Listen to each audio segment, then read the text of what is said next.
One thing that has transformed many times over the years is dating. Now, according to a report from the dating app Hinge, nice dinner dates are out and low-pressure dates are in.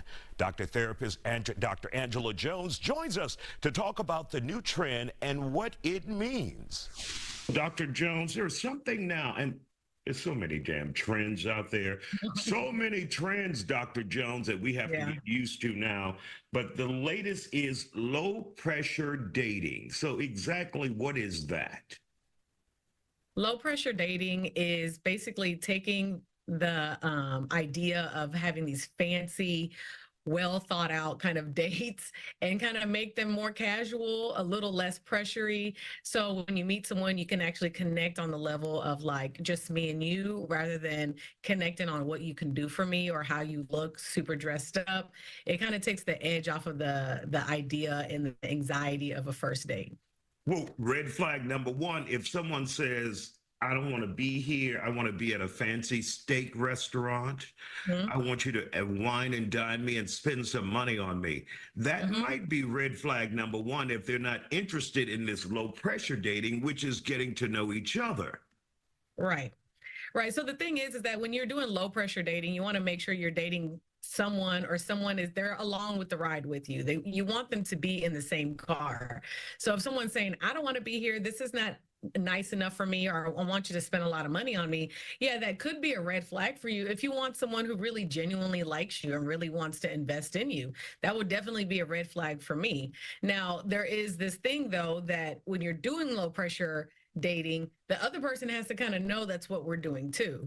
So if they're used to, I guess, getting treated and wined and dined, and you're the low pressure dating type, you may need to let that person know before you schedule your first date, before we meet each other, hey, I really want to create an environment of low pressure and this us getting to know each other before you like introduce them to like this cafe around the corner from your house for you to go get a sandwich at. And they're like, this is not what I expected, you know? So I think that the expectation of a low pressure dating, of any kind of low pressure dating, needs to be communicated and not assumed. Otherwise, it is going to lead to disappointment.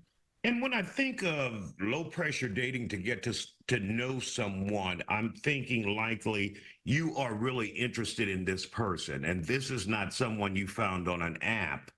And the end game is just getting some ass at the end of the night. Right. Like, so you can meet someone on the app and still do low pressure dating. You know what I'm saying? So I just think it just really depends on what your goal is.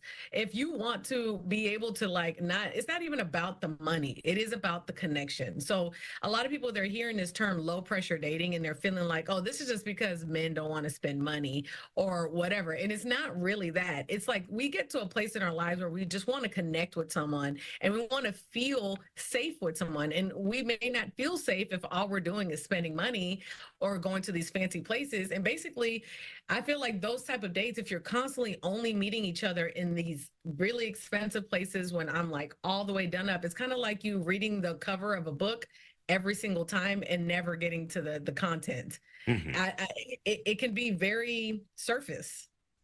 Absolutely. Now, and you just mentioned, you're saying that some women feel like this is men trying to be cheap and they don't want to spend any money. But women are supposed to be the ultimate communicators. And don't you want to sit down and talk and get to know the guy? Right. But you have to realize, like I was saying, some women say, hey, I do want to talk and get to know the guy in a very expensive place. Okay. Because the other part is that what people miss in regards to this conversation is that society has made us, and I'm saying us as women, want us to date men that do all these fancy, expensive things at the beginning because it indicates security. It indicates that this is a man who has a job, who can take care of me or take care of the family or can provide, right? And so therefore, we're trying to get that information as fast as we can. And how fast can we get it? Well, take me to a very expensive place on the first date.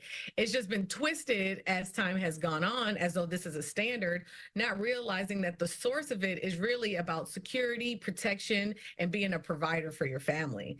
And now we're in a place of low pressure dating. And, you know, how do I know he has money? Well, how do you know he has money when he was taking you to Steak 48? He could have just borrowed that money from his neighbor. So now you actually have to have like real genuine conversations and ask real deep questions and get to know each other on a different level. And it is going to be a challenge for people, but I think it's a great idea. Absolutely. The dowry has disappeared and has been replaced with Steak 48. We're not giving you goats and cows. We're giving you a, what, $500 Wagyu steak. There you go.